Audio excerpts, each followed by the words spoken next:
নমস্কার। এখন বাজারে আমের ছড়াছড়ি, আর এই আমের সিজনে আমের রেসিপি বা আমের সন্দেশ হবে না এটা ভাবা যায় না। এই লোভনীয় মিষ্টিটি আপনি দোকানে খুঁজলেও পাবেন না, এতটাই লোভনীয় খেতে হয় যে বাচ্চা থেকে বড় সকলেই কাড়াকাড়ি শুরু করে দেবে। এটা একবার বানালে তখন আপনি বারবার এটাকেই বানাতে ইচ্ছা করবে। তাহলে চলুন আসল রেসিপিটি আপনাদের সঙ্গে আমি শেয়ার করে নিই। এই মিষ্টিটা বানানোর জন্য আমি এখানে দুটো পাকা হিমসাগর আম নিয়েছি। দেখুন, এই দুটো আম দিয়েই আমার এই মিষ্টিটা বানানো হয়ে যাবে। এবারে আমি আমটার মুখের কাছটা কেটে বাদ দিয়ে দেব, দিয়ে আমটাকে আমি এই রকমভাবে কেটে নেব। নিয়ে এবার একটা চামচের সাহায্যে আমি আমটা পাল্পটাকে বা আমের শাঁসটাকে আমি একটা মিক্সার জারের মধ্যে নিয়ে নেব। আমার আমের সমস্ত পাল্প বা আমের শাঁসটা আমার একটা মিক্সার জারের মধ্যে দেখুন সমস্ত আমি কেটে নিয়ে নিয়েছি। এবারে এর মধ্যে আমি 100 গ্রাম চিনি দিয়ে দেব। এবারে এইটাকে আমি খুব ভালো করে ব্লেন্ড করে নেব।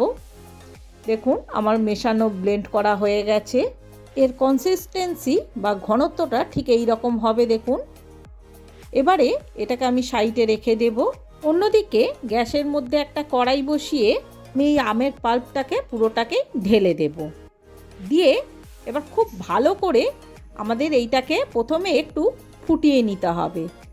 আমের পাল্পটা খুব ভালো করে 5 মিনিট আমাদের ফুটিয়ে নিয়েছি। দেখুন এর কালারটা অনেকটাই চেঞ্জ হয়ে গেছে। এবারে এই সময় আমি গ্যাসটা একদম লো করে দেবো। দিয়ে এবার 1 প্যাকেট আমি দুধ নিয়ে এই আমের মধ্যে আমি ঢেলে দেব। এখানে আমি হাফ লিটার দুধ দিয়েছি। এবারে একটা হ্যান্ড হুইস্কের সাহায্যে আমি আমের সঙ্গে দুধটা খুব ভালো করে মিশিয়ে নেব। খুব ভালো করে আমার দুধটা দেখুন আমের সঙ্গে মেশানো হয়ে গেছে। এবারে এই পর্যায়ে আমি এখানে 100 গ্রাম গুঁড়ো দুধ এর মধ্যে দিয়ে দেব। গুঁড়ো দুধটা দিয়ে এবার খুব ভালো করে সবকটাকে আমাদের একসঙ্গে মিশিয়ে নিতে হবে, যাতে দুধের দানা ভাব না থাকে। খুব ভালো করে আমাদের দুধটাকে মিশিয়ে নিতে হবে। দেখুন আমার দুধটা খুব ভালো করে সব কিছু একসঙ্গে মিশে গেছে, কোনো দানা ভাব এর মধ্যে নেই। যখনই খুব ভালো করে সব মিশে যাবে এই সময় গ্যাসটাকে আমি হাই টু মিডিয়ামে করে দেবো। এবার এটাকে সমানে নাড়তে নাড়তে দেখবেন যখনই এরকম ফুটে উঠেছে এটা কিছুটা দেখবেন দানা দানা ভাব দুধটা কাটতে শুরু করে দিয়েছে। বেশ কিছুক্ষণ নাড়তে নাড়তে দেখবেন এটা অনেকটাই ছানা কাটতে শুরু করে দিয়েছে। দেখুন আমার অনেকটাই নাড়তে নাড়তে দেখুন এটা অনেকটাই ছানা কেটে গেছে। এবার এইভাবে আমাদের সমানে এটাকে নেড়ে যেতে হবে যতক্ষণ না এটা পুরোপুরি শুকনো হয়ে যাচ্ছে। এখানে আমি আলাদাভাবে ছানা কাটাইনি, আমি এইভাবেই ছানা কাটিয়ে সন্দেশটা আমাদের রেডি করতে হবে। সমানে নাড়তে নাড়তে আমাদের এইটাকে একদম শুকনো করে আনতে হবে। তাহলে বন্ধুরা, আপনাদের যদি আমার এই রেসিপিটি ভালো লেগে থাকে তাহলে অবশ্যই আমার চ্যানেলটি সাবস্ক্রাইব করে একটা লাইক, কমেন্ট আর শেয়ার করে দিয়ে আমার পাশে থাকার অনুরোধ রইল।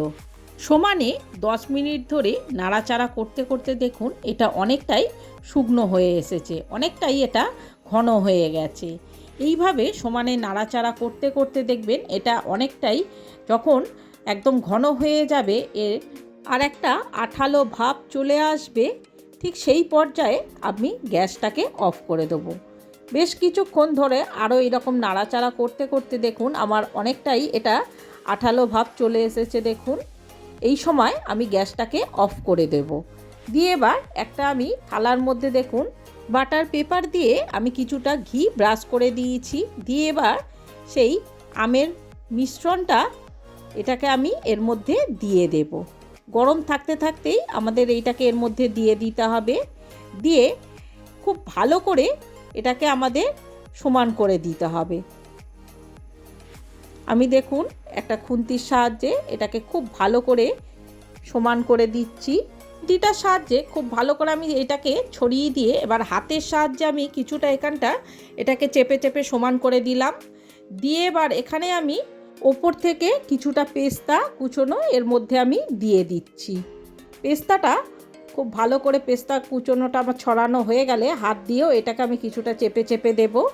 আরে এই মিশ্রণটাকে আমাদের ঠান্ডা করে নিতে হবে।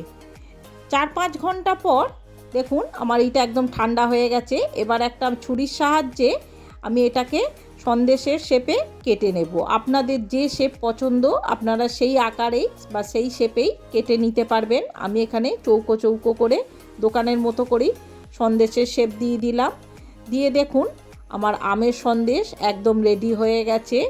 এটা দেখতে যতটা লোভনীয় হয়েছে খেতেও কিন্তু দুর্দান্ত স্বাদের হয়ে থাকে। আর এই আমের সন্দেশটি আপনি দোকানে খুঁজলেও পাবেন না, এটা এতটাই সুস্বাদু হয়ে থাকে। বন্ধুরা একবার যদি আমার এই রেসিপিটি আপনারা ফলো করে আপনারা এই সন্দেশটা বা এই মিষ্টিটা যদি বানিয়ে থাকেন তাহলে দেখবেন বাড়ির বাচ্চা থেকে বড় সকলেই এটা নিয়ে কাড়াকাড়ি শুরু করে দেবে। তাহলে আর দেরি না করে ঝটপট আপনিও এইভাবে আমের সন্দেশ বা আমের মিষ্টি বাড়িতে বানিয়ে ফেলুন আর বাড়ির সকলকে খাইয়ে সকলের মন খুশি করে দিন। আর অবশ্যই আমাকে কমেন্ট করে জানাতে ভুলবেন না আমার এই রেসিপিটি আপনাদের কেমন লেগেছে। তাহলে বন্ধুরা আজকের মতো আমার এই ব্লগটা আমি এখানেই শেষ করলাম। দেখা হচ্ছে আর একটা নতুন রেসিপির সাথে আরেকটি নতুন ব্লগে। ততদিন আপনারা ভালো থাকবেন, সুস্থ থাকবেন। নমস্কার।